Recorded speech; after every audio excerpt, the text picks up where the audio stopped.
বন্ধুরা, তোমাদের পছন্দের ভিডিও নিয়ে এলাম। তোমরা দেখে তো বুঝতেই পারছো তোমাদের পছন্দ কোনটা, আমিও জেনে গেছি। আমি এমনি নর্মাল ভিডিও ছাড়ি তো সেই ভিডিওগুলো তোমরা দেখছো না। আমি যতবার গাই দোয়ানোর ভিডিও ছাড়ছি, মানে দুধ দোয়ানোর, ততবার তোমরা ভিডিওগুলো দেখছো, ততবার ভিউজ হচ্ছে ভালোই টুকটাক। তো তাই ভাবলাম যে আমি আর ডেলি ভ্লগ করবো না, কারণ ডেলি ভ্লগ করে আমার লাভটা কী? তোমরা তো দেখছোই না, তোমরা শুধু ঘুরে ফিরে এই গায়ে দোয়ানোর ভিডিওই দেখতে চাচ্ছ, এটাই ভালোবাসছো। আমি বুঝতে পারছি না যে এটার মধ্যে তোমরা এমন কী দেখলে, মানে কী এমন ভালো লাগছে তোমাদের এটা দেখতে, যে তোমরা শুধু এটার ভিডিওই দেখতে চাইছো। সবাই বারবার কমেন্ট করছো ডেইলি কাউ মিল্ক ভিডিও দাও, ডেলি দুধ দোয়ানোর ভিডিও দাও, দিদি ভাই এরকম ভিডিও রোজ দিন দেখতে চাই।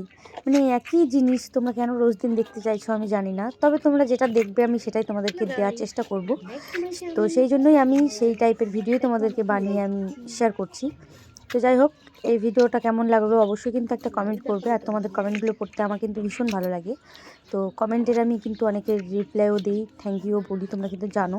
তো কে কোথার থেকে দেখছো আমার ভিডিওগুলো একটু কমেন্ট করে দিও, ঠিক আছে? যে আমিও এখান থেকে দেখছি, তাহলে আমি বুঝতে পারবো যে কত দূর দূর থেকে আমার আমার ভিডিওগুলো লোকে দেখছে, কত দূর যাচ্ছে আমার এই ভিডিওগুলো। হ্যাঁ, তো সেটা তোমাদের কাছে তো ছোট্ট একটা আশা আমি করতেই পারি। তোমরা আমার ডেলি ভ্লগগুলো কিন্তু দেখতে পারো। ডেলি ভ্লগে কী এমন খারাপ আছে? আমি কত সুন্দর করে গুছিয়ে গুছিয়ে ভিডিও করি। তো যাই হোক, আমি গরুটাকে দিয়ে প্রথমে পানিয়ে নিলাম, তোমরা দেখতে পারলে বাচ্চাটাকে দিয়ে। তারপরে এই যে এখন দুধগুলো টুকু হয়ে গেছে, আমি এখন ছেঁকতে বসবো গাইটা। তাই আমি বসে গেছি। আর অনেকে তোমরা রিকোয়েস্ট করো যে দু পায়ের ফাঁকের মধ্যে বালতি রেখে তারপরে গাই ছাকো, তো সেটাও জানো তোমরাও, আমি ওটাও পারি, এর আগেও তোমাদেরকে শেয়ার করেছি। তো চলো আমি তোমাদের কাছে সেটাও দেখাবো যে দু পায়ের ফাঁকের মধ্যে কী করে বালতিটা রেখে গায়ে দোয়ানো যায়। তো আমি সব কিছুই পারি। আমার এটা মোটামুটি 4 বছরের অভিজ্ঞতা হয়ে গেছে। 4 বছর কি বলো, 5 বছর বলো, 5 বছরের অভিজ্ঞতা আমার এই গায়ে দোয়ানোটা। এই যে দেখো, দু পা দিয়ে আমি আটকে ধরলাম, ধরে এখন আমি যে তেল ভরিয়ে নিলাম। এবার আমি এটাকে গাইটা দুধটা দোয়াবো, দুধটা বের করে নেবো বাটির থেকে। তো চলো তোমরা দেখো কী করে বের করছি। আর তোমরা তো জানোই, তবুও তোমরা দেখতে চাইছো কেন জানি না, কী সে ভালো লাগে। আর আমার গরুটা এত নড়ানড়ি করছে না, ক্যামেরা ধরার কেউ নেই, কতটা কষ্ট করে বানাচ্ছি।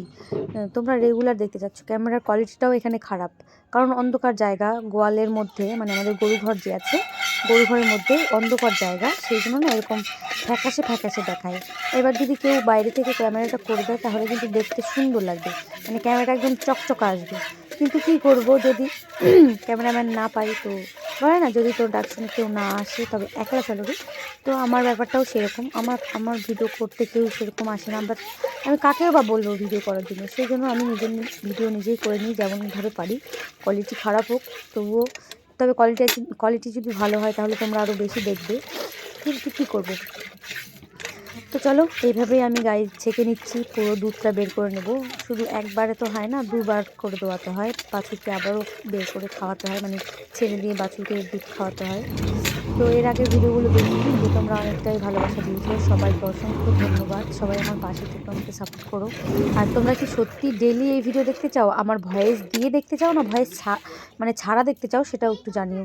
আমি এই যে এখন যে ভয়েসটা দিচ্ছি এক্সট্রা করে, এই ভয়েসটা শুনতে চাও, না শুধু শুধু গাই ছাকার ভিডিওটাই দেখতে চাও, আমি ভয়েস না দিলেও হবে? এইটা আমাকে একটু কমেন্ট করে তোমরা একটু জানিও তো, তাহলে আমি চেষ্টা করব ডাইরেক্ট ছাড়ার, আর তোমাদেরকে লাইভেও এসে দেখাবো। তো এরপরে যখন আমি লাইভে আসবো, আমি একটা শর্টের মধ্যে বলে দেবো আমি কখন লাইভে আসবো, যত সম্ভব সকালের দিকেই হয়, কারণ 9:30 10টার দিকে আমি গাইছি কি, তো ওই টাইমটায়, ঠিক আছে, তোমাদেরকে আমি জানাবো। আর এই যে তেল নিচ্ছি, তেল ব্রাশ করে করে বারবার করে আমি গায়ে ছেঁকে নিচ্ছি। আর তোমরা তো আওয়াজটা তো শুনতেই পাচ্ছ, আমার আওয়াজের জন্য, আমার গায়ে ছাকার আওয়াজের জন্য আমার আওয়াজটা হয়তো কম শুনতে পাচ্ছ, কিন্তু আমি গায়ে ছাকার আওয়াজটা মিউট করব না, তার কারণ ওটা শুনতে ভালোই লাগে তোমাদের, আমি জানি তোমরা অনেকে কমেন্ট করো। তো আমার ভিডিওতে কিন্তু অবশ্যই একটা লাইক, কমেন্ট আর শেয়ার করতে ভুলবে না। সবার কাছে শেয়ার করে দাও, সবাই যেন আমার ভিডিওগুলো দেখে। আমি অনেক দিন থেকে কষ্ট করছি ভিডিওর পিছনে, কিন্তু কোনো ফল পাচ্ছি না। আমি চাই তোমরা একটু আমার ভিডিওতে সবাই সাপোর্ট করো, আমাকে সাপোর্ট করো, আমি যেন একটু ফল পাই, ঠিক আছে? ফলের আশায় তো মানুষ কাজ করে না। তো চলো, টাটা।